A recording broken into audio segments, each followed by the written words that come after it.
Well, welcome from Ban Hanoi in Udon Thani province. Um, Bit of a hot day. It's about 39 degrees and I'm sweating buckets. But I thought I'd give you an update on life over here. Um, I have to be honest, number one, this video is not edited. I'm not going to put any fancy graphics or anything else into it. It's just a bit of a chat about how my life's going in Thailand. So when I first decided to come to Thailand, I had an idea in my mind. Obviously, Nim had a house in a village probably about 400 people, something like that, which is way away from anywhere near the sea. My intention was to use that as a base and then buy a condo, so an apartment for the English people, near the sea, somewhere like Phuket. Yeah. So maybe a two, possibly three bedroom apartment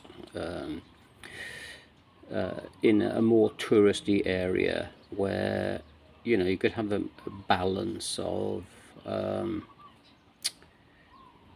Thai life, Thai food, Western friends, etc.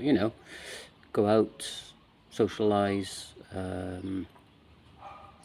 do the things that most people do when they're back at home. Just to have a balance in terms of how you socialize and what you do. There is no blame here. My plans weren't acceptable to somebody else because I wanted to go to Phuket on my own and get an idea of what the lifestyle was like there, and just have a look around some condos, meet some agents to find out prices, etc., etc. But I was told I couldn't do it on my own. Sorry. So at the end of the day, I'm my own person. I could have just made that decision myself and done it. For whatever reason, I decided that maybe in the best sense of the relationship, that it's probably that time not the best thing to do. So I'm here in rural Thailand. I'm the only Farang in the village. There was one other guy who was here who once came around for dinner with his wife. But yeah, there's nobody else that I can really talk to. Wherever I go, wherever I've been in my life, and I've lived and worked in Holland and other countries, travelled all over the world at work and socially, I always try to learn the language. I found at my age, and just with Thai language, it's quite difficult to become fluent in any respect, and there's no chance at all that you can learn the alphabet. It's just it's impossible. It's not impossible, but it's very, very difficult. Anyway, so I'm stuck here of my own choice, feeling very bored. I have done some work online since I've been here over the last year and a half, 2 years, but slowly but surely I've decided that living here on a permanent basis is just not going to be the best thing for me. I've built this beautiful house, massive house, but personally I think I built it in completely the wrong place.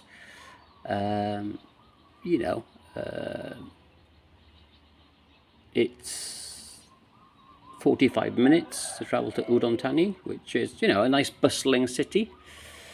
You can do lots there, you can eat lots of different things, you can meet people, but with public transport, getting from a rural village into a urban place like Woodon is next nigh impossible. You know, you can't just order a taxi, you can't really get public transport. So it feels a bit, for me, I feel isolated, let's say.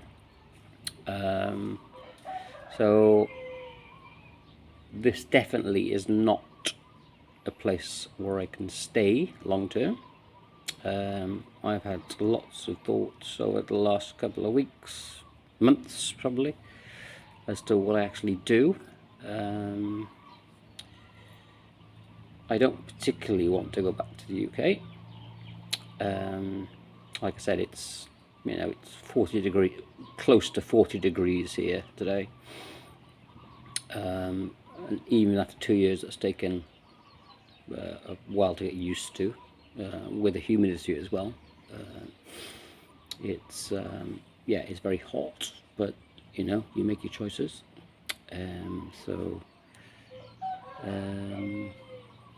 and the culture over here is a bit of a challenge. You know, I like to have my personal space when I want it. I like to socialize when I want to. Sometimes a bit of a challenge because, again, you know, sometimes when you make a decision to go somewhere or live somewhere else, you have to accept their culture. But being constantly around very great people, I have to say, but being around people all of the time where people just, you know, walk in and out of your house and don't understand Western culture, although they respect it, I have to say, is a bit of a challenge.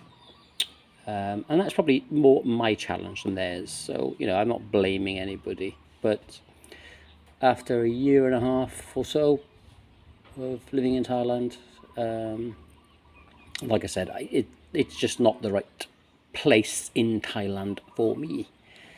So I think that's also placed a huge amount of pressure on other aspects of my life. You know, it's a big decision to move halfway across the world,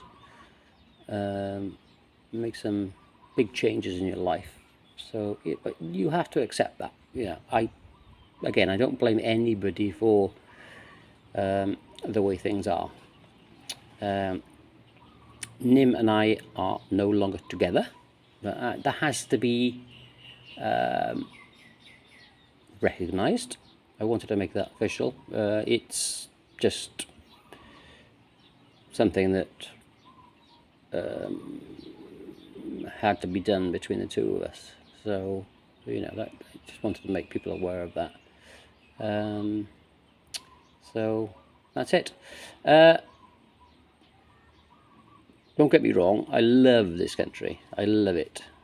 You know, the adjustment coming from South Wales, where it's normally cold and rainy, to come into a place where it's typically very hot and humid. Even in the rainy season, it's supposed to be now, we haven't had any rain for ages. Or we have, but not much. It is a struggle sometimes with the heat. And again, that's just me being honest. So again, I'm not moaning, I'm just saying how it is. And sometimes you make some wrong decisions in your life. So I'm looking out over my lovely garden, from my lovely balcony, from my lovely house. But don't believe that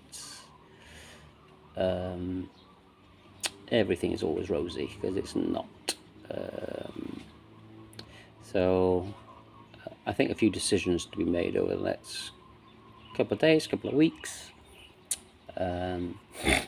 Probably gonna, well, I've already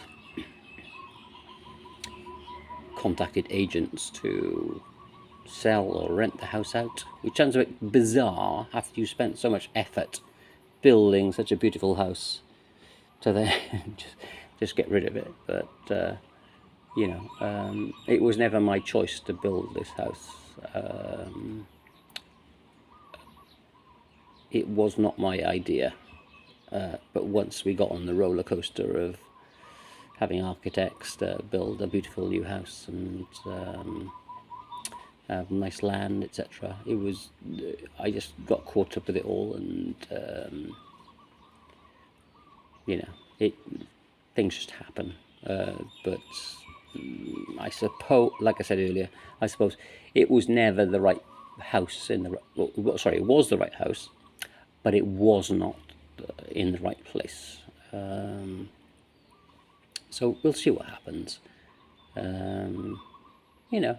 I will move on in certain ways as best as I can, and if there's any lessons I've learned over the last 4 years, I would say, or probably even longer, it's learn to say no when you want to say no. Don't just be a yes man and say yes to everything that people ask you. If it doesn't feel comfortable for you, just say no. So, I have to make some decisions for myself, and that's not me being selfish, that's just me being protective of, having a future for my best interests. And that's not to say that I'm not looking after other people's best interests. So anyway, that was my ramble for today. Hope you're all well, and I hope to see some of you as soon as I can.